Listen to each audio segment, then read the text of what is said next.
Coon Report.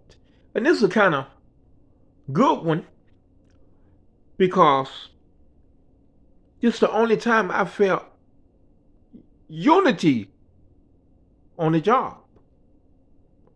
And I had a least minority friendly degree on the planet,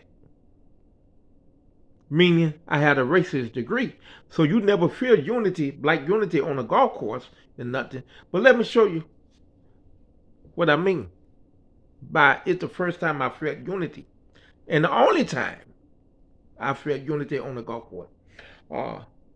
This was my first day on the job.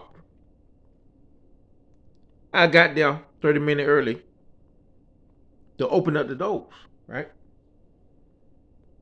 So when I opened up the door, you know, there's a bunch of white and black guys and a bunch of Mexicans, right?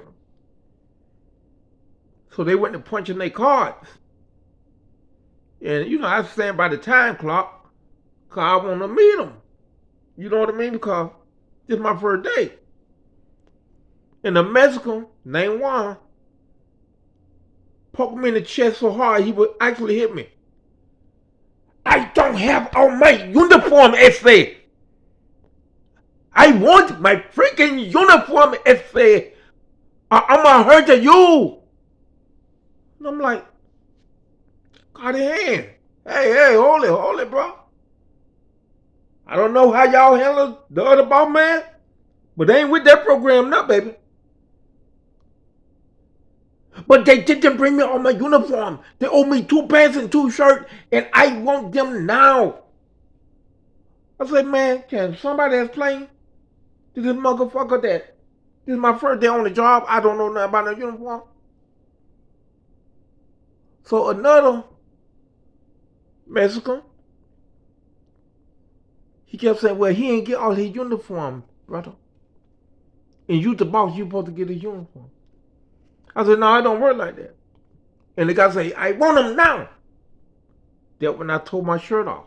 Because remember, I wear my pants closed baggy. So nobody don't know it. Then I was 210. I went from 140 when I got out of college. And then in a year, I got up to 210 pounds. And it was muscle. And I tore my shirt. I said, man, the next time you poke me in my chest, I'm going to fuck you up. So the other Mexican grabbed a machete. So he grabbed the machete. I put the rest of my shirt off with the wrap it around my arms.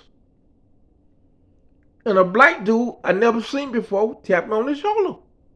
He said, hold up a minute, David. He went to the car, he come back with a sharp machete, like a razor blade.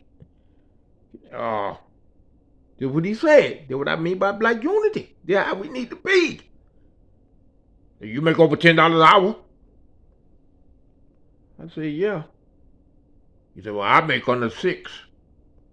No, he said, I make on the 8. If I go to prison, you can help my wife out. But if you go to prison, I can't help your family out. So let me get these jokers. And he went going toward them with a machete, and I grabbed the shoulder and put him in back of me. I say, dude, you got a wife and 2 daughters. I ain't got shit.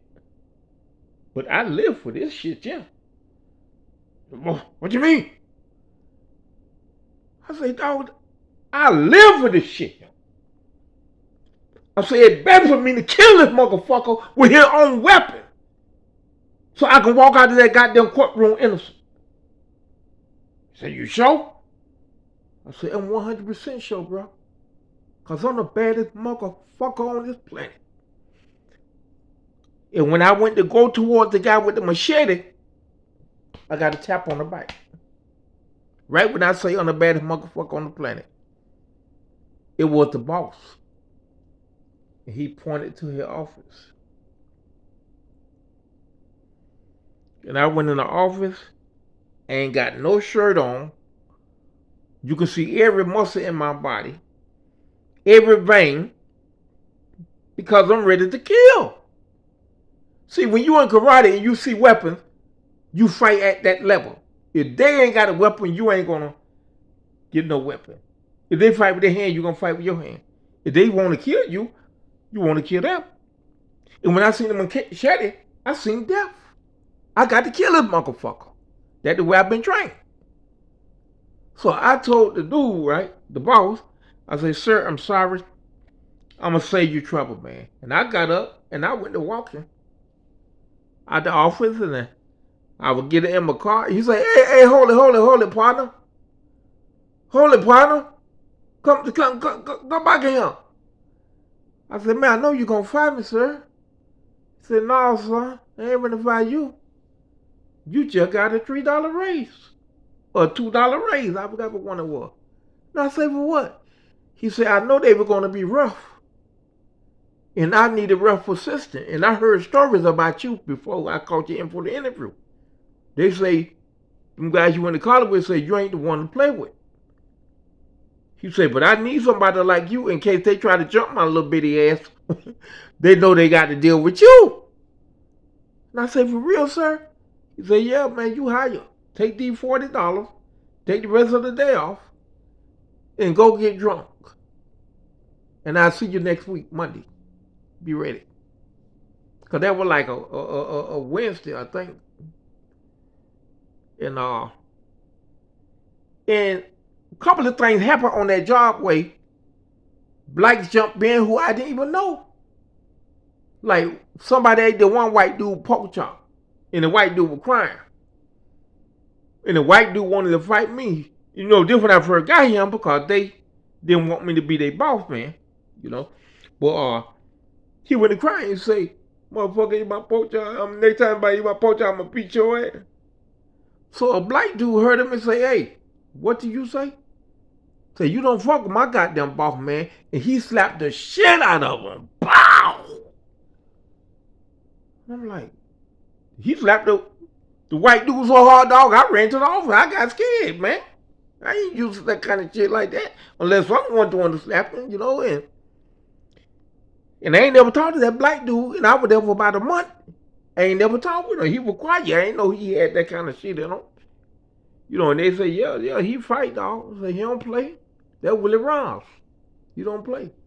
And I said, well, I ain't know he like me. They said, oh yeah, he like you, dog. You black. And he said he never seen a black boss man on the golf course. So he very protective of you, dog. And I'm like, wow. And I never saw that type of unity again from strangers.